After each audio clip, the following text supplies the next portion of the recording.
Welcome back, Indiana Sports Speed Radio coming to you on this Tuesday, and that means Chronic Hoosiers coming along. Welcome aboard. How are you, sir?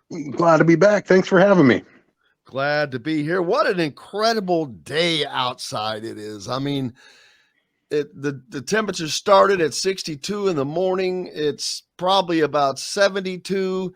There is not a cloud in these Bloomington skies. It is crystal blue, man. Yeah, it's about as good as it gets around here. There's no doubt. And I've said it since I experienced my first one, and I'll say it till I die. There's really no excuse for folks to go home during the summer here, especially the students. B-Town summer is absolutely this place's greatest time of the year, and we're loving it now. 2 full weeks, heading into the second week, I guess, of the IU summertime. It's just absolutely wonderful right now. In the break, I was talking to you about Jordan Hull's Never Lose Hoop golf outing, which we're working with him on. But we haven't spoken since Jordan was named, I started to say assistant coach, which he is, but his actual title is team and recruiting director. But he is, in essence, an assistant coach. Big time. I can't think. I'm trying to think back. Has there been another time where a former player of his stature has been added to the staff other than Calbert Cheney, and his role seemed even different than the importance that Jordan's is bringing in? I can't think of a more important former player coming on, but maybe I'm just forgetting.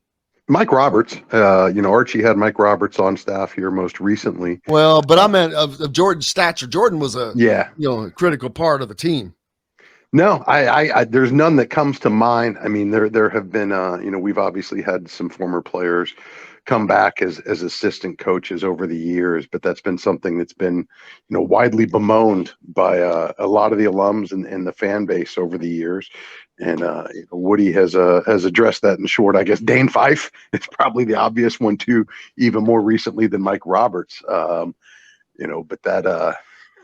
that didn't end as everybody anticipated or expected or hoped, I guess. But and I'll be honest with you, I kind of forgot about that one. Yeah, this is one of the, but that's one of the pitfalls in this. When you bring in some of these beloved alums to come back, it's got to work. It's got to work for the head coach. It's got to work for the rest of the staff, and there's certainly some risk if it doesn't work. That it leaves a little stain on everybody. But I think Jordan was born to be a coach from the day that he first picked up a basketball with his dad's tutelage, and just all the coaching that he's gone through over the years. You kind of knew this was coming at some point. He's obviously still competing at the highest level over in Europe right now, but with a young family and a wife, I think they are excited to get back stateside, excited to get back close to, the rest of their family. And, you can tell from talking to Jordan, excited to get back to Indiana basketball. And I can't think of a more perfect role for him to get his feet wet in the coaching profession than going out and utilizing his connections and his eye for the game and helping bring in the future generations of Indiana basketball players. So should be a very exciting time. Can't wait to see Jordy back. Can't wait to see Jordy out at Eagle Point with his Never Lose Hoop golf outing. It's a tremendous cause they've done for years now. I've been happy to support in the past. And as I was just mentioning you, I got to get back in touch with them because I got to get that Tijon sign back up out on the course this year if they still got room for him. Oh, we will get it to me, bro. To take care of it. Hell, I'll put it up right now. You need to get that thing to me, and I'll put it up in advance of the tournament. That would be tremendous. That would actually be a great promotional thing for it.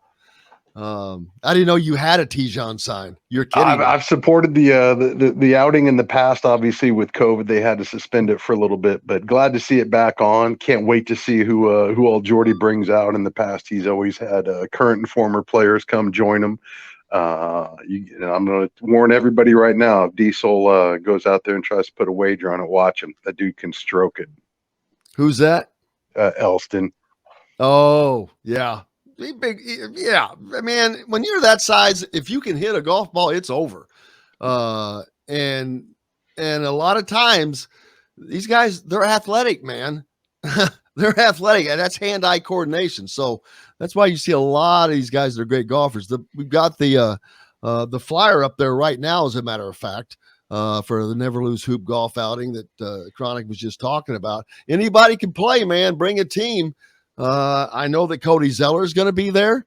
And like Chronic said, it's going to be there. We don't know who all is going to be there. I'm going to tell you that, well, Woody won't be able to play because that's the last day of his camp. His camp ends in the afternoon. So we're going to be fully expecting him and many others for dinner. But there'll be others that Austin Etherington is getting teams together.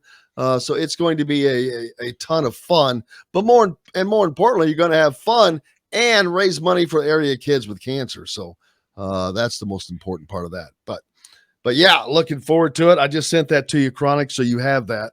But actually, there's another link I'll send you if you need that as well. But yeah, it's just a fun event and perfect timing for him coming back. But how important is it having that? Gives that. People were talking about wanting that Indiana connection, even though Mike Woodson is an Indiana guy. It's been a long time. So you've got to connect with the younger kids. And this is a guy that's still playing ball. And although he's been away from IU for 9 years, almost a decade, he's still playing. And that's why I think that he could be able to step onto the court or talk to kids, talk to guys and reach them at a different level.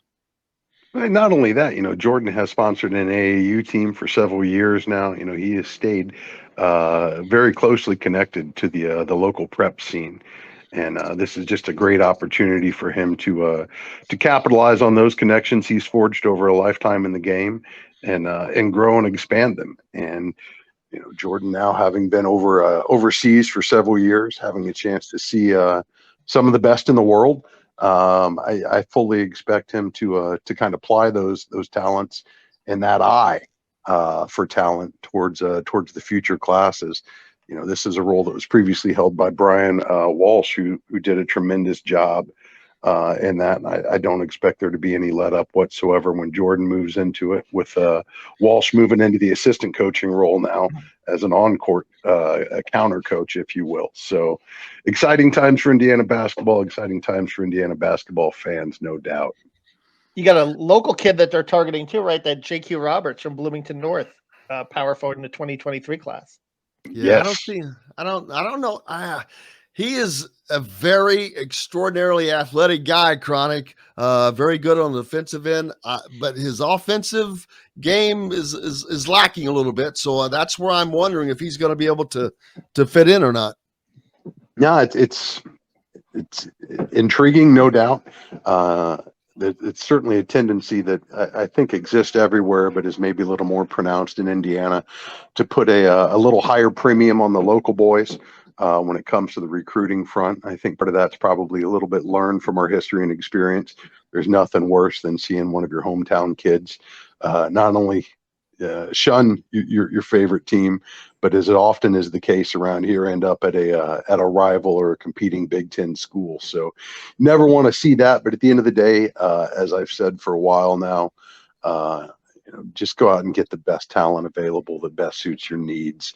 And I think this staff is laser focused on just that. I don't think there's going to be any undue influence or any skewing of their assessments just because of what jersey the kid currently wears in high school or AAU.